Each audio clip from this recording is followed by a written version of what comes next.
ගිය සතියේ ඔයගොල්ලෝ ටික සාකච්ඡා කරේ මේ ත්‍රිකෝණ පාඩුවේ ත්‍රිකෝණ එක කොටස අදාළ ප්‍රමේයන් දෙකක්. එකක් තමයි මොකද්ද? ත්‍රිකෝණයක පාදයක් දික්කින් සැදෙන බාහිර කෝණය අභ්‍යන්තර සම්මුඛ කෝණ දෙකේ එකතුවට සමාන වේ කියන අවස්ථාව. දෙවෙනි එක ත්‍රිකෝණයක අභ්‍යන්තර කෝණ එකතු අංශක 180ක් කියන අවස්ථාව. දැන් අද හරි බලාගෙන දැන් මොකද්ද සමද්විපාද ත්‍රිකෝණයක් කියන්නේ? ත්‍රිකෝණයක පාද දෙකක් සමාන නම් මොකද්ද අපි ඒකට කියන්නේ? ඔව් A B C කියලා ත්‍රිකෝණයක් තියෙනවා. මේ පාද දෙක සමානයි කියලා හිතන්නකෝ. එහෙනම් මේක මොකද්ද? සමද්විපාද ත්‍රිකෝණයක්. ත්‍රිකෝණ වර්ග තුනක් ඉගෙන ගන්නදීත් අපි ඉගෙන ගන්නේ පාද අනුව ත්‍රිකෝණ වර්ගීකරණයේදී මොකද්ද? සමපාද ත්‍රිකෝණ, සමද්විපාද ත්‍රිකෝණ, විෂමපාද ත්‍රිකෝණ. එහෙනම් සමද්විපාද ත්‍රිකෝණ කියන අවස්ථාව යටතේ ජ්‍යාමිතික සම්බන්ධතාවයක් ගැන තමයි මේ ඉගෙන ගන්න යන්නේ. සමද්විපාද ත්‍රිකෝණයක තියෙන විශේෂ ජ්‍යාමිතික ලක්ෂණයක් අපි කතා කරනවා. ඒක තමයි ප්‍රමේය මගින් ඉදිරිපත් කරන්නේ. ඕක මම හිතන්නේ බොහොම වැදගත් ප්‍රමේයක්. සාමාන්‍ය පෙළ නිර්දේශයේ සාධනීය විදිහට. ඒ කියන්නේ දැන් අතීතයේ ගොඩක් අවස්ථාවල සාධනීය කෙලින් ප්‍රමේය සාධනයන් ආවා. අතීතයේ කියලා කියන්නේ 2015ට කලින් වගේ අවස්ථාවල O level paper වල ජ්‍යාමිතික සාධනීය ප්‍රමේය කෙලින්ම කියනවා. මධ්‍ය ලක්ෂ ප්‍රමේය සාධනය කරන්න. සමද්විපාද ත්‍රිකෝණ සම්බන්ධ ප්‍රමේය සාධනය කරන්න. සමාන්තරාශ්‍ර වල සම්මුඛ පාද නැත්නම් සමාන්තරාශ්‍ර සම්බන්ධ ප්‍රමේය සාධනය කරන්න. එහෙම නැත්නම් චතුරාශ්‍රයක සම්මුඛ කෝණ සමාන නම් ඒ සමාන්තරාශ්‍රය කියන ප්‍රමේය සාධනය කරන්න කියලා ප්‍රමේය නම දීලා නැත්නම් ප්‍රමේය කොටසක් දීලා ඒක සාධනය කරන්න කියලා දුන්නා. අවුරුදු ගානකින් ආවේ නැහැ මම හිතන්නේ අවුරුදු 8කින් විතර 2022 පේපරේ නැත්නම් 2021 නේ 2022 මැයි මාසයේ පවත්වන ලද 2021 O level පේපරේ සාධන ජ්‍යාමිතිය ප්‍රශ්නයක් තිබ්බා සමාන්තරාශ්‍ර සම්බන්ධ ප්‍රමේයක් සාධනය කරන්න කියලා. අවුරුදු ගානකට පස්සේ. ඒ කියන්නේ ජ්‍යාමිතික ප්‍රමේයන් වල සාධනය ඊටම වැදගත්. මම ඕලන්නේ ජ්‍යාමිතික ප්‍රමේයන් වල සාධනය සඳහා පොතක් හදන්න කියලා කියනවා. ප්‍රමේය පොත කියලා එකක්. ඒක මම හිතන්නේ ලබන මාසෙ හෝ ඊළඟ මාසෙ වෙනකොට ඒ කියන්නේ 10 වසර ටික ඔක්කොම ඉවර වෙනා 11 වසරේ ප්‍රමේය කීපයක් සාකච්ඡා කරනාට පස්සේ මම නියම කරනවා ඕන දැන් ප්‍රමේය පොත හදන්න ඕන කියලා. ඒකලා ඒතර ප්‍රමේය පොතක් හදන්න ඕනේ. ඒ ප්‍රමේය පොතේ අන්තර්ගත විය යුතු කාරණා මම ඒ වෙනකොට කියන්නම්. හරි දැන් ඒතර මේකත් වැදගත්ම ප්‍රමේයක් සාධනීය දත යුතු ප්‍රමේයක් විදිහට අතීතයේ අපි සාකච්ඡා කරා. මොකද අතීතයේ නිර්දේශය තුල ඒ කියන්නේ O level paper එකේම තිබෙන මේ මොකද්ද අච්චු පොතේම තිබ්බද කොයිද පිටිපස්සේ සාධනීය දත යුතු ප්‍රමේයන් කියලා සෙට් එකක්. සාධනීය දත යුතු ප්‍රමේයන් කියලා ප්‍රමේය සෙට් එකක් අතීතයේ තිබුණා. ඒතර ඒ ප්‍රමේයන් සෙට් එක මම හිතන්නේ ප්‍රමේය 10ක් හෝ 12ක් හෝ 15ක් වගේ තිබුණේ. ඒ ප්‍රමේයන් 15 ගත්තොත් ඒ 15 සාධනීය කටපාඩම් වේ තියෙනවා. එයින් එකක් තමයි මේක. සමද්විපාද ත්‍රිකෝණ සම්බන්ධ ප්‍රමේය. රයිට්? හරි. මම දැන් ප්‍රමේය කියන්නම්. ලියන්න ලෑස්ති නමෝ.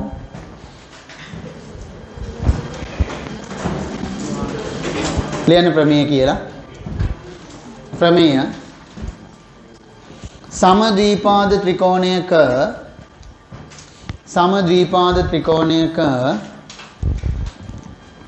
සමාන පාදවලට සමද්විපාද ත්‍රිකෝණයක සමාන පාදවලට සම්මුඛ කෝණ සමාන වේ.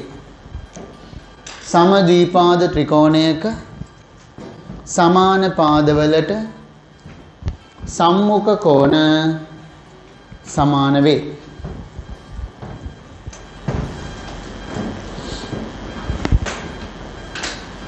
හරි. බලමු දැන් මොකක්ද ඒ කියන්නේ? සමද්විපාද ත්‍රිකෝණයේ සමාන පාද දෙක මේකනේ. සමාන පාද වලට සම්මුඛ කෝණ කියන්නේ. මෙයාට සම්මුඛ කෝණය මෙයා. හරිද? මෙයාට සම්මුඛ කෝණය මෙයා. සම්මුඛයි කියන්නේ ඉදිරියෙන් ඉන්නවා කියන එක නේද?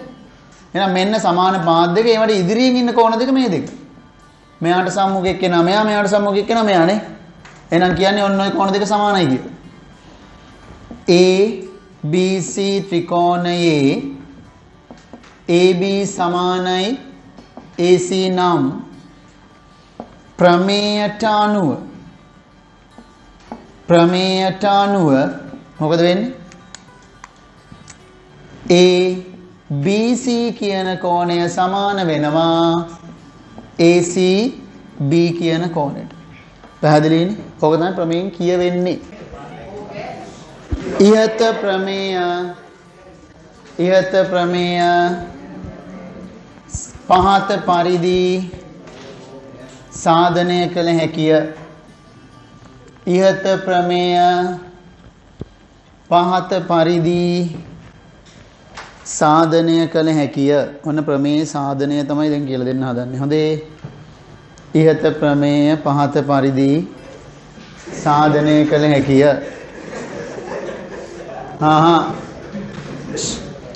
දැන් බලන්න. රයිට්. අපි මේක සාධනය කරන්න යන්නේ. ඒ කියන්නේ දැන් අපි දන්නේ නැහැ මේ දෙක සමානයි කියලා දන්නේ නැහැ. අපි දන්නේ මේ පාත් දෙක සමානයි කියලා විතරයි.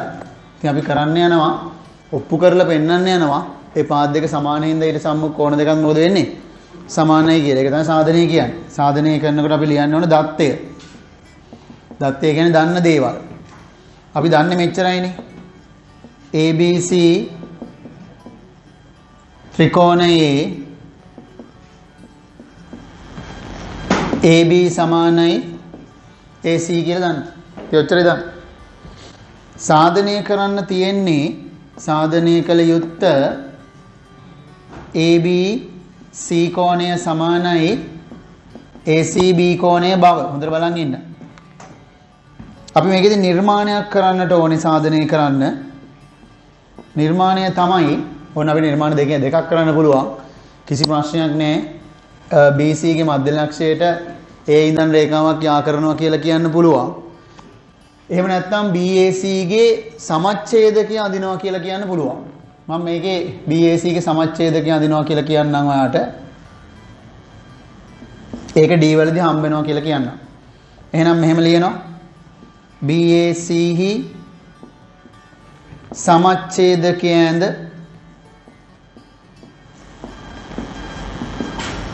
එය BC හමුවන ලක්ෂය D ලෙස නම් කරන්න. right? ඒක නිර්මාණය. දැන් අපි සාධනය කරන්න යනවා. එතන ඊට මැදම උඩින් ලියන්න. මෙන්න සාධනය. බලන්න ඉන්න හොඳට. අපි දැන් මම ඔයාලන්ට කියවන්නේ ජ්‍යාමිතියේ හද ගැස්ම ත්‍රිකෝණාංග සාමය. එහෙනම් ඉතින් මෙතනදිත් අපි මේක ඔප්පු කරන්න යන්නේ ත්‍රිකෝණාංග සාමයක් පාවිච්චි කරලා තමයි. හොඳට බලන් ඉන්න ඕන. එහෙ නෙවෙයි ගාන හදන්නේ මෙහි. එතකොට මෙහෙම ලියන්න. ඔයාලට පේනව නේද මේ ත්‍රිකෝණ දෙක දැන් අපිට දැන් මේ කෝණ දෙකනේ පෙන්වන්න තියෙන්නේ සමානයි කියලා. ඉතින් මේ කෝණ දෙක සමානයි කියලා පෙන්වන්න පුළුවන් නේද මේ ත්‍රිකෝණ දෙක අංගසම කරලා? ඇයි ඒ ත්‍රිකෝණ දෙකේ අංගසම ත්‍රිකෝණ අනුරූපාංගවනේ එතකොට වෙන්නේ. ඉතින් මේ දෙක අංගසම කරගන්න පුළුවන්ද කියලා බලන්නකෝ. ගේමන්නේ නේ. ඇයි? මේ පාදේ සමානයි මොකෝ? දත්තය. ඊළඟට දැන් මේ කෝණ දෙක මොකද වෙලා තියෙන්නේ? සමානයි. ඇයි අපි ඇන්දේ එහෙම වෙන්න තමයි. සමච්ඡේදක ඇඳලා තියෙන්නේ. එතකොට මොකද වෙන්නේ? මේක පොදු පාදයේ හින්දා ඒක ඒකට සමානයි. එහෙනම් මේ ත්‍රිකෝණීය යුගලයේ පාකෝපාවස්ථායට තේ අංග සමයි. පාකෝපායට තේ අංග සම නම් මේ කෝණ දෙක සමානයි. වැඩේ ගොඩ. ලියන්න තියෙන්නේ ඒක. පටන් ගන්නවා. ABD හා ACD ත්‍රිකෝණවල AB සමානයි කාටද? ACට. ඒ මොකෝ? දත්තය. හේතුව ලියන්න ඕන. ඊළඟට BAD සමානයි කාටද? CADට. ඒ මොකෝ? නිර්මාණය කියලා ලිව්වා නම් හරි. එහෙම නැත්නම් මෙහෙම ලියන්න. BAC හි සමච්ඡේදකය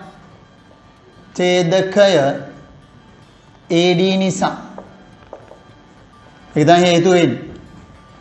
ඊළඟට AD සමානයි AD මොකෝ පොදු පාදේ.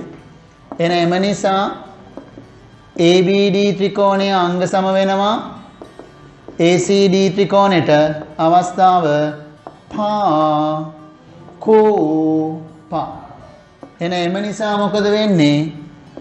ABD කෝණය සමානයි ACD කෝණය හේතුව අංග සම ත්‍රිකෝණවල අනුරූප අංග.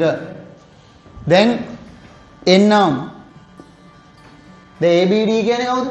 ABD කියන්නේ ABC තමයි. ABC සමානයි ACD කියන්නේ ACB තමයි. ACB පැහැදිලිනේ? එච්චරයි. අර ප්‍රමේයන් අපි බොහොම සරල ගානක් හදනවා. සරලමයි ගෝර සරලමත් නැහැ. සාමාන්‍ය ගානක්. හරි? සමදීපාද ත්‍රිකෝණයක සමාන පාද වල සම්මුඛ කෝණ මොකද වෙන්නේ? සමානයි. සමදීපාද ත්‍රිකෝණයක සමාන පාද වල සම්මුඛ කෝණ සමානයි. ඉතින් එහෙනම් මේ පාදය මේ පාදයට සමානයිනේ. එතකොට A දෙන්නට සම්මුඛ කෝණ එකක් මේක අනික මේකනේ. එහෙනම් මේක කීයද? පාර ලියන්න පුළුවන් CAD සමානයි අංශක 25යි. හේතුව සමාන පාද වලට සම්මුඛ කෝණ. සමාන පාද වලට සම්මුඛ කෝණ කියන හේතුව යටතේ ඒක 25යි. දැන් ඔන්න ගිය සතියේ ඉගෙන ගත්ත ප්‍රමේයට එනවා මේකට. මොකක්ද? ත්‍රිකෝණයක පාදයක් දික් කරාම සෑදෙන බාහිර කෝණය අභ්‍යන්තර සම්මුඛ කෝණ දෙකේ එකතුවට සමානයි. එහෙනම් ලියන්න පුළුවන් ACD සමානයි ACB. ACB සමානයි 25 ධන 25. හේතුව බාහිර කෝණය සමානයි අභ්‍යන්තර සම්මුඛ කෝණ දෙකෙහි එකතුව. කියවන්න බෑ. බලන් ඉන්න තියෙන්නේ. එල්ලෙන්න එපා. එල්ලි එල්ලින්න දෙයක් නැහැ. ඒ අනුව ACB කියන්නේ කීයද එහෙනම්? 50යි. ACB කියන්නේ 50යි. දැන් අපි දන්නවා මේ ත්‍රිකෝණයේත් මේ පාද දෙක සමානයි නේ. එහෙනම් මේක x නම් මේකත් කවුද? තවද BAC සමානයි x. හේතුව ආයෙත් සමාන පාදවලට සම්මුඛ කෝණ නේ. එතකොට x ධන 50 කියන්නේ කීයද? 180. හේතුව ත්‍රිකෝණයක අභ්‍යන්තර කෝණ. එහෙනම් 2x කියන්නේ 180 ඍණ 50යි. 2x කියන්නේ 130යි. x කියන්නේ 130 බෙදීම 2 හෙවත් x සමානයි අංශක 65යි. පැහැදිලිද?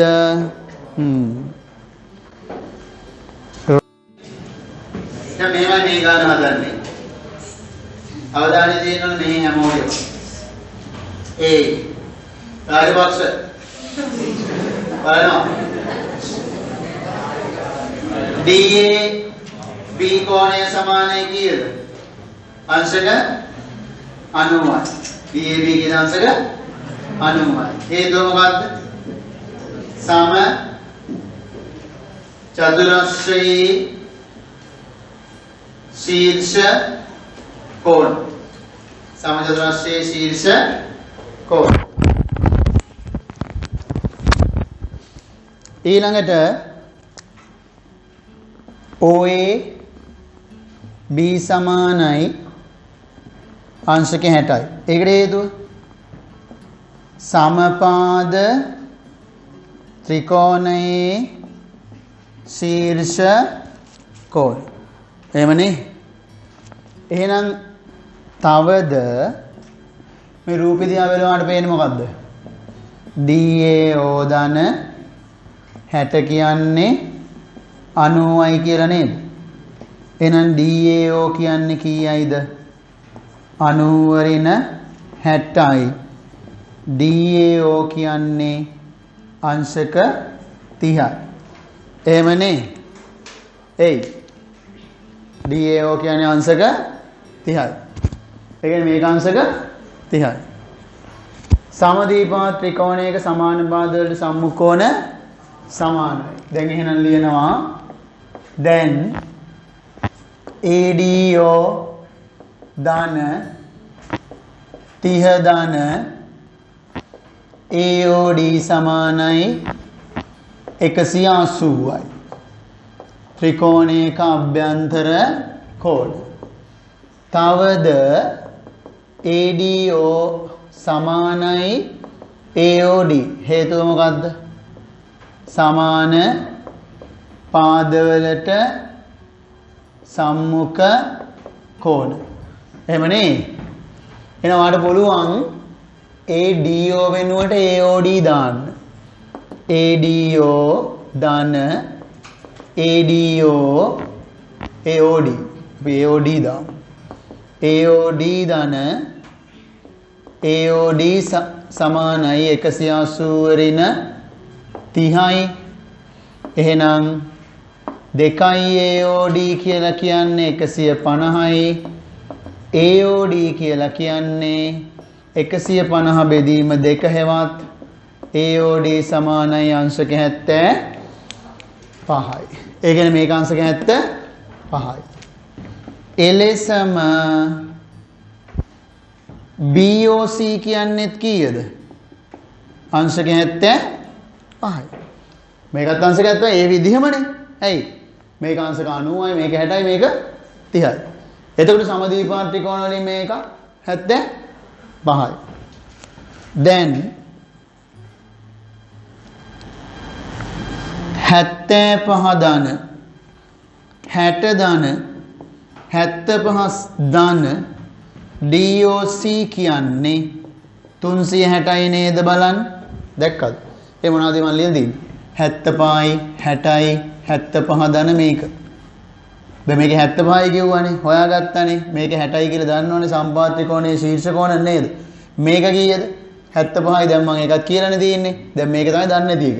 එහෙනම් මේ ටිකේ එකතුව 360 වෙන්නේ ඇයි? ලක්ෂයකදී කෝණ. හේතුව ලක්ෂයකදී කෝණ. එහෙනම් දැන් DOC සමානයි 360 ඍණ 75 150 150 60යි 210යි. එහෙනම් DOC කියන්නේ 150යි. ඔයගෙන් අහන්නේ මේ ගානේ BAE කියන මෙයාගෙත් එකතු. රේඛා දෙක මොකද වෙනවා කියන්නේ? සමාන්තරයි. රේඛා දෙක සමාන්තර නම් ඒ කෝණ දෙක මොනවාද? මිත්‍ර කෝණ. එහෙනම් ඉතින් ලියන්න තියෙන්නේ BAE ධන BCD සමානයි 180යි. හේතුව මොනවාද? මිත්‍ර කෝණ. ඊළඟට කියනවා DBE මෙන්න මේක අංශක 90ක් කියලා පෙන්වන්න කියලා නේ. එහෙමනේ කියන්නේ. ඉතින් මේක 90ක් කියලා පෙන්වන්නේ කොහොමද? මෙන්න මේ වැඩේ කරන්න ඕන. හොඳට බලා ගන්න. මේ ත්‍රිකෝණය වලට පේනවා සමද්විපාදයි නේ. එහෙනම් ලියනවා ABE ත්‍රිකෝණයේ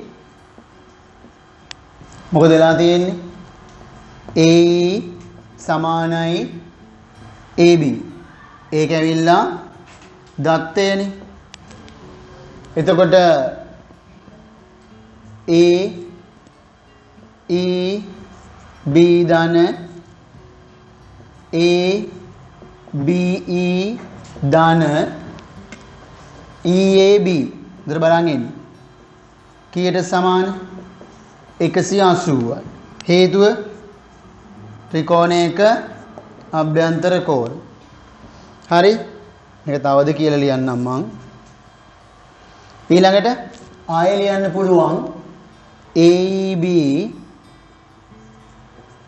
ධන ABE. sorry ධන නෙමෙයි. AB සමානයි ABE. හේතුව මොකද්ද? සමාන පාදවලට සම්මුඛ කෝණ. එහෙමනේ. දැන් මම මේ දෙන්නගෙන් දැන් මේ දෙන්නනේ සමාන උනේ. මෙයා වෙනුවට මෙයාව දාලා ලියනවා. එතකොට AEB වෙනුවට කවවද දාන්න පුළුවන්? ABE දාන්න පුළුවන්. එතකොට මේ ප්‍රකාශනය නැත්නම් මේකට අංක 1 කියන්නම්. දැන් එකෙන් AEB වෙනුවට ABE දානවා. ධන ABE ධන EAB සමානයි කීයද? 180යි. ඒ කියන්නේ 2ABE ධන EAB කියන්නේ කීයද? 180යි. මම යාර අංක 2 කියලා කියන්නම්. හරිද? දැන් ආයේ මම යනවා BCD ත්‍රිකෝණයට. දැන් BCD ත්‍රිකෝණයේ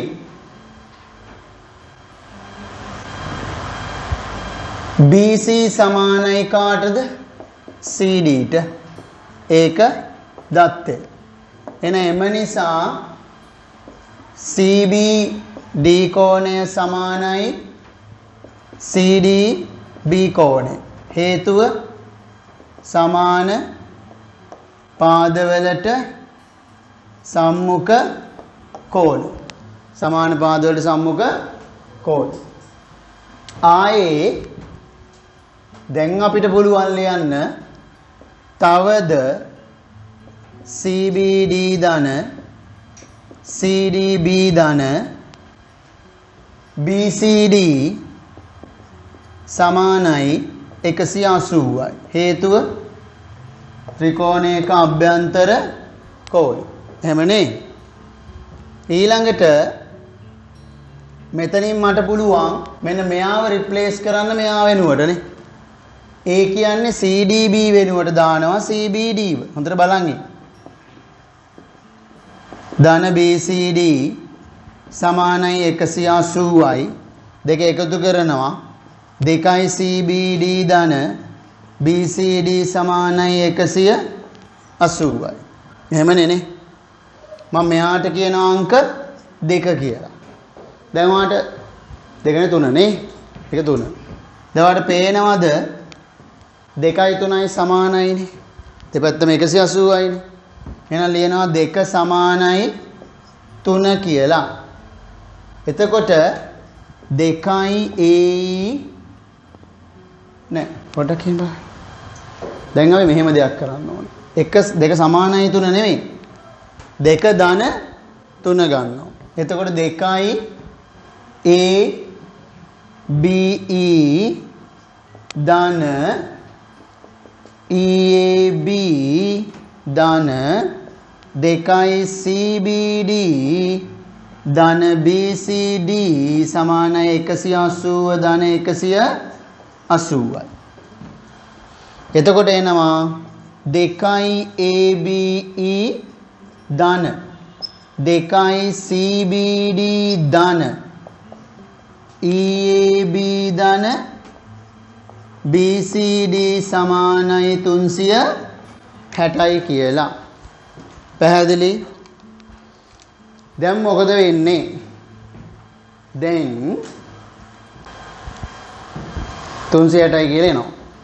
දැන් අපි දන්නවා මෙන්න මෙතන එකට අනුව මොකද වෙලා තියෙන්නේ? නෑ එකට නෙමෙයි. අන්න එතන මම වරද්දලා තියෙන ඉතින් අංක. මම අංක ටික ඔක්කොම රිප්ලේස් කරනවද පොඩ්ඩක්?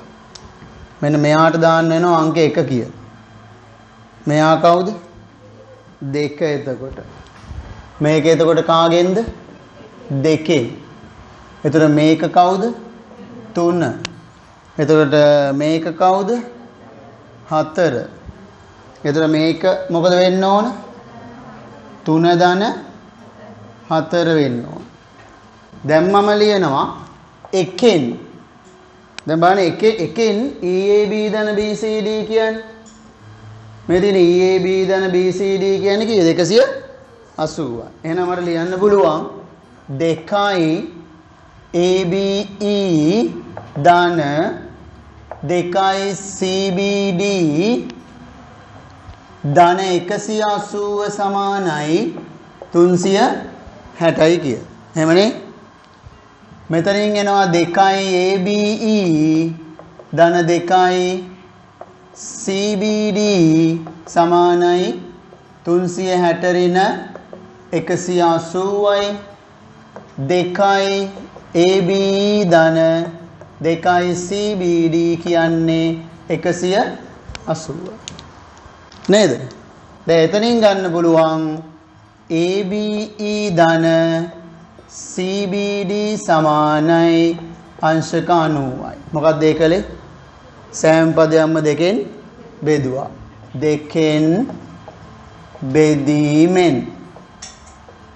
දෙකෙන් බෙදීමෙන් අපිට උලා ඔක ලබා ගන්න. හරිනේ. ආයේ තවදුරටත් දැන් ඔය මං ගත්තේ මේ දෙන්නගේ එකතු 180යි. සෝරි 90යි කිය.